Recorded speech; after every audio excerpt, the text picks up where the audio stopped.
प्यारे बच्चों, आज 13/6/2020 कक्षा 10 विज्ञान पाठ हमारा धातु चल रहा है। इसके पहले हम लोग पढ़ चुके हैं पिछले टर्न पे सक्रियता श्रेणी के कुछ तत्वों को हम सक्रियता श्रेणी के रूप में लिखे थे। अब यह क्या लक्षण होना चाहिए, सक्रियता श्रेणी का क्या लक्षण हो सकता है। तो सक्रियता श्रेणी के मुख्य लक्षण बताया गया। सक्रियता के आधार पर, सक्रियता माने समझ रहे हैं, जो जितना सक्रिय हो, सक्रियता के आधार पर यह बताया जा सकता है किसी धातु की किसी अम्ल, जल या धात्विक लवण से अपक्रिया संभव है कि नहीं। यदि सक्रिय होगा तो संभव होगा और सक्रिय नहीं होगा तो संभव नहीं होगा। अब जो हम लोग लिखे थे सक्रियता श्रेणी में कुछ तत्व, तो हाइड्रोजन से ऊपर जो भी धातुएं रखी गई हैं वो सक्रिय धातुएं हैं। हाइड्रोजन से ऊपर जो धातुएं रखी गई हैं वो सक्रिय धातुएं हैं, और हाइड्रोजन से नीचे रखी गई धातुएं कम सक्रिय होती हैं अथवा अक्रिय भी होती हैं। जैसे जैसे नीचे जाएंगे लास्ट में अक्रिय हो जाएगी, सिल्वर गोल्ड मिलके। हाइड्रोजन से ऊपर रखी धातुएं अम्ल से क्रिया करके हाइड्रोजन विस्थापित करती हैं, जबकि हाइड्रोजन से नीचे रखी धातुएं ऐसा नहीं कर सकी।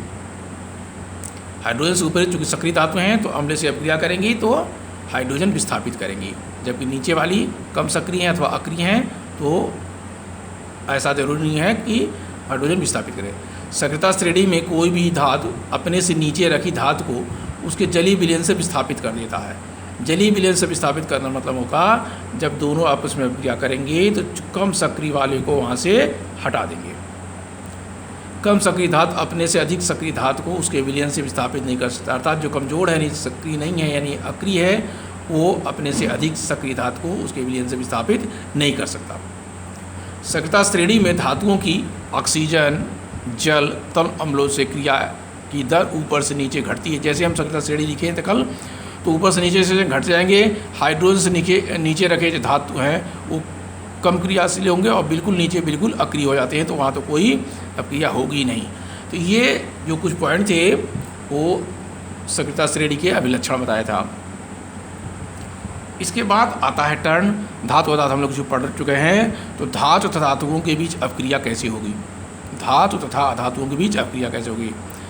अब आप जानते हैं कि हीलियम एक धातु जो अक्रिय जो अपक्रिया होगी तो हम क्या करेंगे, उसके अष्टक को पूरा करेंगे। अष्टक पूरा करने का मतलब अक्रिय होना चाहिए, उत्कृष्ट गैस होना चाहिए।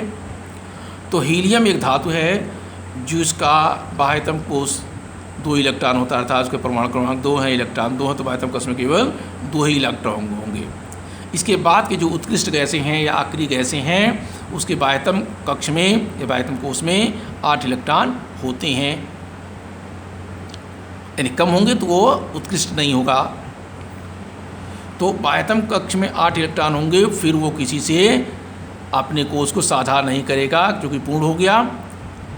तो अन्य तत्वों अपने बाह्यतम कोश में 8 इलेक्ट्रॉन पूर्ण करने की कोशिश करते हैं। जो दूसरे तत्व होंगे, अक्रिय गैस नहीं होंगे, वो बाह्यतम कक्ष में 8 इलेक्ट्रॉन पूरा करने की कोशिश करते हैं।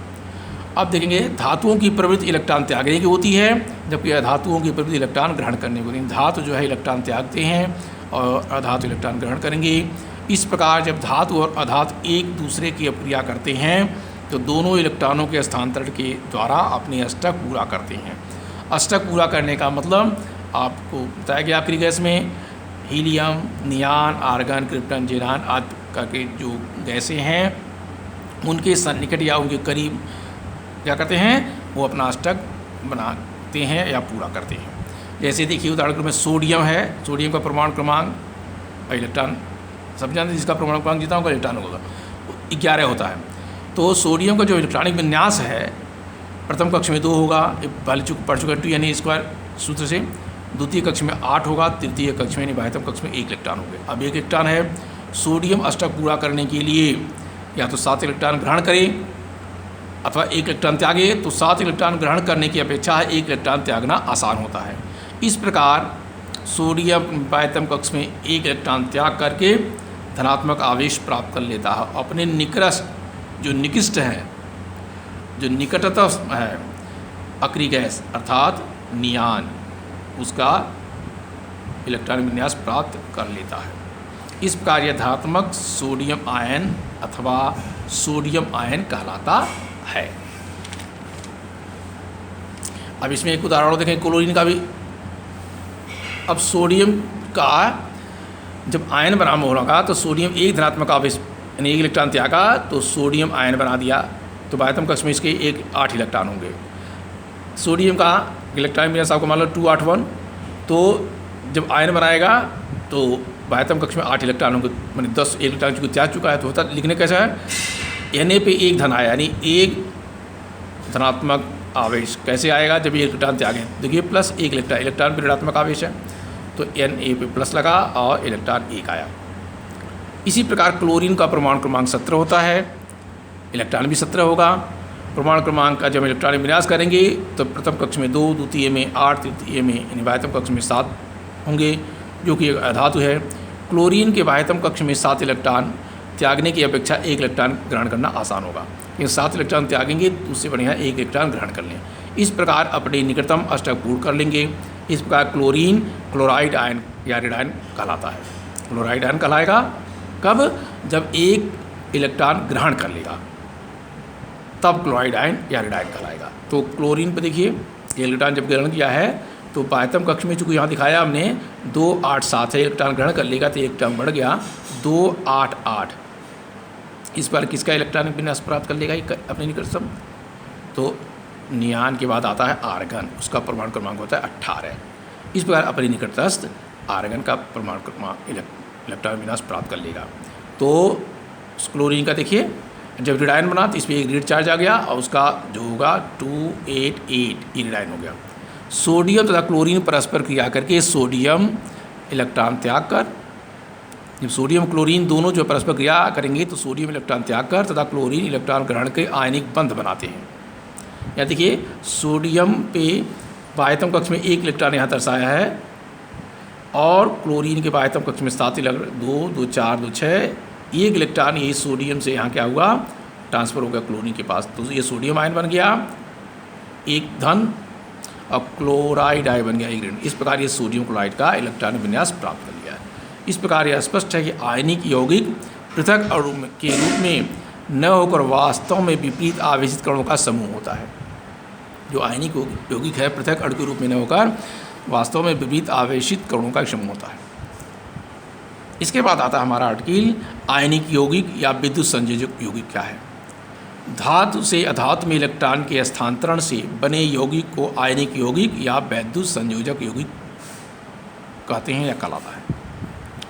तो धातु से जब अधातु में इलेक्ट्रॉन स्थानांतरण होगा तो जो यौगिक बनेगा वो क्या होगा, आयनिक यौगिक कहलाएगा या विद्युत संयोजक यौगिक कहलाएगा। अब धनायन तथा ऋणायन विपरीत आवेशित आयनों, कौन विपरीत आवेशित होंगे, एक धनात्मक हुआ और उसका विपरीत होगा ऋणात्मक, तो विपरीत आवेशित आयनों के मध्य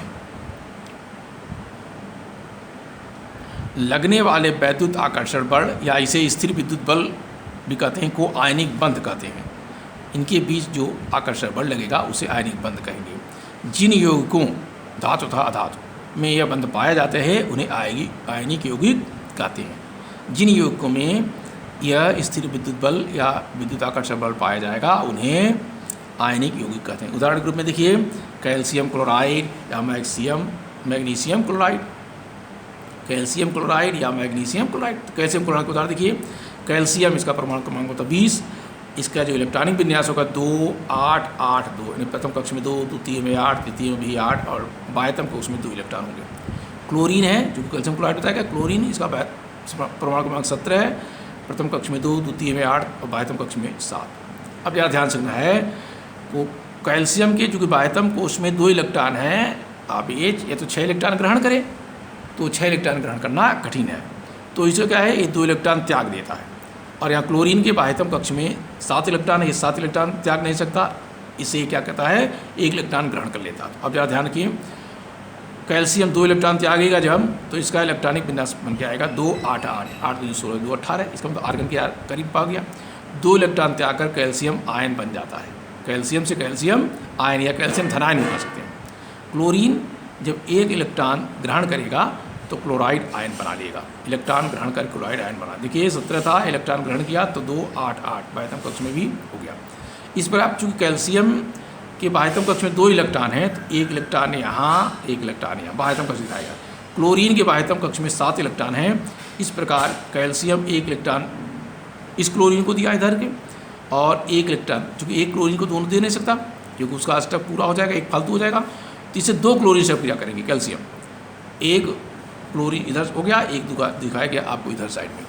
इस प्रकार आपका कैल्शियम कितने क्लोराइड से अब क्रिया क्या, कितने क्लोरीन से 2 से, तो बन गया कैल्शियम क्लोराइड आयन CaCl2, ठीक है ना। तो कैल्शियम पे 2 धनात्मक आवेश, क्लोरीन पे 2 ऋणात्मक आवेश हुआ। इस प्रकार ये जो है आयनिक बंध बनाते हैं, विद्युत संयोजक यौगिक भी कहते हैं इन्हें विद्युत संयोजक यौगिक भी कहते हैं। इस प्रकार जो है आज आपका ये आर्टिकल पूरा हुआ और अगले टर्न पे पुनः आगे की